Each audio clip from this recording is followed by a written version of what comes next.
CataractCoach.com, real world ophthalmology, preparing for your future career with Dr. Lisa Nijm. So I'm here in Orlando at the Cataract Surgery Telling It Like It Is meeting, and I'm talking to my good friend here, Lisa Nijm. Lisa's an MD JD, an ophthalmologist, plus an attorney, and I really first enjoyed her content when she came out to Los Angeles pre-pandemic and spoke to our residents about your first job offer, negotiating, what your future holds, how to go from that transition from residency into practice. So I want to say thank you for doing that, Lisa, and tell us more, what's some good pearls for us about transitioning from residency or fellowship into your first practice? So thanks so much for having me here, Uday, and this CataractCoach.com has been such an incredible resource, so this is an honor to be here. I think, there's three things I would keep in mind when you're looking at your first job or coming out from training going into practice. The first thing is that whatever you can bring from your residency training, identifying the instruments that you like, coming out with prep cards, that kind of stuff that's going to make it easier for you when you start practice. Getting all those things before you leave residency is key. I think the other thing is that if you know that you're going to be operating in a new environment with different kind of phaco equipment, it's great to be able to get some experience on that while you're still in training.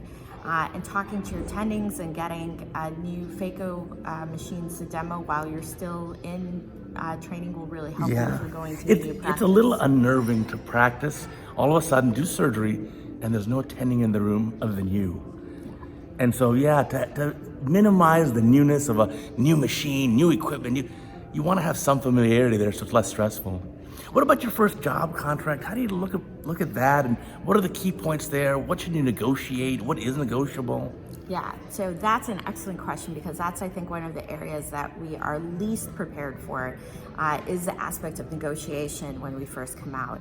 So the areas of the contract that I would look at are the role that you're going to be expected to do, what your salary, what are the benefits, and what are the exit strategy.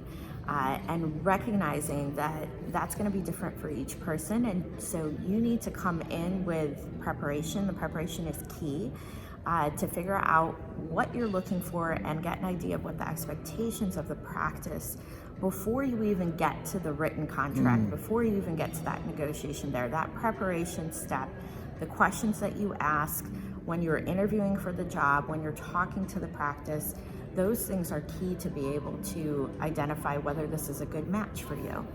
Yeah, practice is different, and not everyone's a great match for every practice. So that's really important. Now tell me about MD Negotiation. That's a website you run that can help a lot of people. Yeah, thanks. So there are two things that I've started to try and help as I looked at things that would help me or that I would want to have transitioning, I would have liked to have to help transition in the training to practice. The biggest one has started with negotiation. And so I started MD Negotiation because of my background as an MD JD to try and help physicians hone their skills and improve their skills in negotiation. Because negotiation is a life skill. It's not just useful for your first job contract, it's going to be useful for you throughout your entire career and your personal life. So I think learning the fundamentals on how to be a better negotiator and then practicing it in case scenarios really helps to improve your skills overall. Don't ask, don't get, right?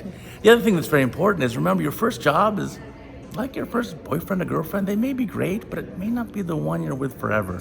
But the good news is, out there does exist your perfect mate and your perfect job. So hang in there. And if you start a job that has good potential, don't worry, you're going to grow that, revolve it over time.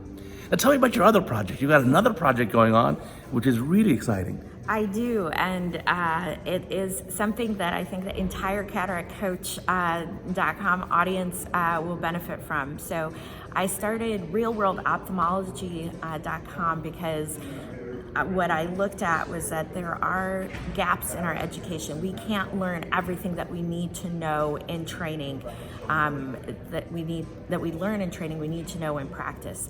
So I started Real World Ophthalmology to help fill those gaps and to bring seasoned, experienced, incredible teachers like Uday with young ophthalmologists to share the pearls and things that we wish we knew sooner. So it's completely free. We have 2 virtual meetings a year, and we're gonna have some in-person experiences at Ascaris and Academy, where we go through business aspects of ophthalmology, new clinical innovations, and areas for personal growth, like decreasing your malpractice risk, passing your boards, financial management, and add those in with all the personal or the business aspects of running a practice, starting your own practice, all of these things that we all wish that we had somebody helping us with sooner. I will be there at the meeting, and I promise I will actually learn way more than I will teach. So it's amazing stuff. Oh, thank you so much. So how can we learn more about the project?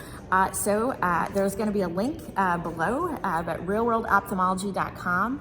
We're going to run some social media contests as well, so you can follow us on Instagram or Twitter. And we look forward to seeing you. The next one is Saturday, April 2nd. So mark the date and make sure you sign up. Thank you so much. I appreciate you taking the time. Thanks so much.